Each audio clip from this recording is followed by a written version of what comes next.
अब हम कर लेते हैं गुडविल के फीचर्स। पहला फीचर इंटेंजिबल एसेट है। गुडविल को हम छू नहीं सकते, देख नहीं सकते, कोई फिजिकल एग्जिस्टेंस नहीं है, पर वो है फिर भी। ठीक है। दूसरी बात, it does not have an existence separate from that of an enterprise. देखो सिंपल सी बात है, एक कंपनी और उसकी गुडविल दो अलग अलग चीज़ें नहीं है। कंपनी जाके ये नहीं कह सकती मार्केट में कि ये लो मेरी गुडविल बेच दो, ऑब्वियसली नहीं हो सकता। मैं मार्केट में जाके ये कह सकती हूँ क्या कि मेरी रेपुटेशन स्कूल में बड़ी अच्छी है, ये लो मेरी रेपुटेशन खरीद लो? नहीं, मेरी रेपुटेशन मेरे वजूद का एक हिस्सा है। ठीक है। सिमिलरली कंपनी की गुडविल कंपनी का एक हिस्सा है, अलग नहीं है उससे। तो जब कंपनी बिकेगी तब उसकी गुडविल बिक सकती है, लेकिन ऐसे मार्केट में जाके ये नहीं होगा कि ये लो मेरी गुडविल ले लो, सैमसंग की गुडविल ले लो। नहीं, कंपनी बिकेगी तभी उसकी गुडविल बिकेगी। क्या मतलब है इस बात का कि देखो, जो हमारा जो चैनल है स्टार प्लस, पहले वो स्टार इंडिया के अंडर आता था, अब वो उन्होंने डिज्नी को बेच दिया। ठीक है, डिज्नी ने स्टार इंडिया को पूरे को ख़रीद लिया है। तो पहले उसका ओनर कोई और था, अब उसका ओनर कोई और है, लेकिन फिर भी उसकी जो गुडविल है वो तो मेंटेन्ड है। मतलब क्या हुआ, हम ये तो नहीं सोचते ना चैनल देखने से पहले कि ओनर कौन है कौन नहीं है। तो ऑब्वियसली स्टार जो चैनल, अगर डिज्नी अपना फ्रॉम स्क्रैच एक चैनल शुरू करे, ये कंसेप्ट मैं थोड़ा डेप्थ में ले जाऊंगी क्योंकि इम्पॉर्टेंट है। ठीक है, इसी से ही हमारी गुडविल की पूरी पहचान है। अब स्टार, अगर डिज्नी अपना शुरू से फ्रॉम स्क्रैच एक चैनल शुरू करती तो क्या होता, चैनल को धीरे धीरे लोग देखना शुरू करते। लेकिन स्टार पॉपुलर चैनल है, काफ़ी सारे लोग देखते हैं। वो जब डिज्नी ने ख़रीदा तो डिज्नी को साथ में स्टार की रेपुटेशन भी मिली। कई सारे लोग हैं जो रोज़ देखते ही देखते हैं, उस पर कोई ना कोई सीरियल अपना जो भी कह लो देखते हैं ना लोग, उसको ज़्यादा देखते हैं। तो ऑब्वियस सी बात है कि कोई नई चीज़ आप शुरू करोगे वो उतनी ज़्यादा पॉपुलर नहीं होती, लेकिन अगर आप पुरानी चीज़ खरीदते हो तो वो पॉपुलर होती है, उसकी एक गुडविल होती है, एक रेपुटेशन होती है, जिसके कारण आपको एक एडवांटेज मिलता है। क्या वो स्टार की जो गुडविल है, जो रेपुटेशन है, जब स्टार डिज्नी ने ख़रीद लिया तो वो रेपुटेशन भी डिज्नी के पास आ गई? मतलब जो लोग पहले स्टार देखते थे अब भी वो स्टार देख रहे हैं, है ना? तो वो रेपुटेशन डिज्नी के पास आ गई ना, उस रेपुटेशन से होने वाला फ़ायदा डिज्नी के पास आ गया।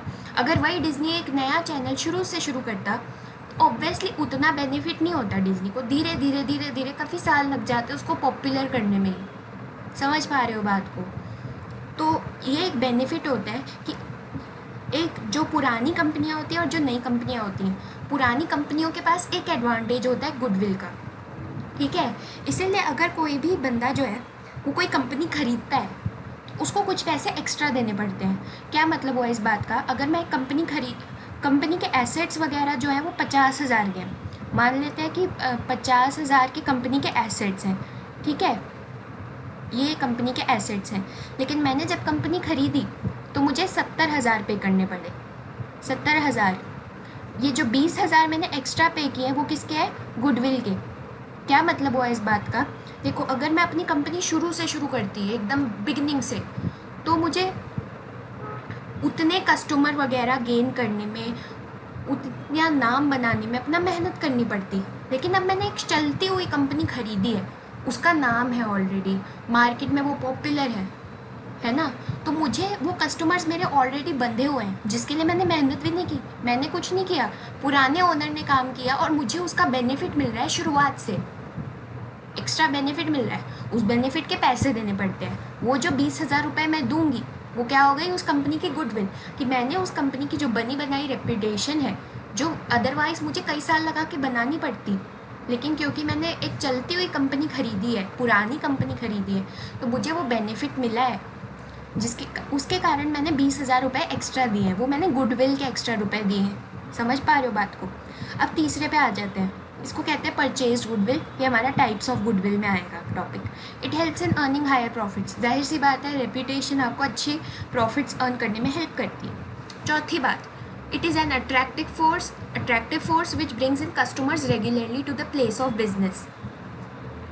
कस्टमर्स को बांधती है गुडविल। जाहिर सी बात है, रेप्यूटेशन के कारण कस्टमर्स बार बार एक ही जगह पर आना पसंद करते हैं. It comes into existence due to various factors such as locational advantages, favourable contracts, brands, trademarks, patents, market reputation etcetera. कई सारे फैक्टर्स होते हैं जिनके कारण गुडविल या रेप्यूटेशन आपकी बनती है कंपनी की. हो सकता है आप किसी बहुत अच्छी लोकेशन पे हो जहाँ पर लोगों को आने में बहुत दिक्कत नहीं होती, ठीक है. हो सकता है कोई फेवरेबल कॉन्ट्रैक्ट्स हैं, आपके पास ब्रांड नेम है, ये सब कुछ है.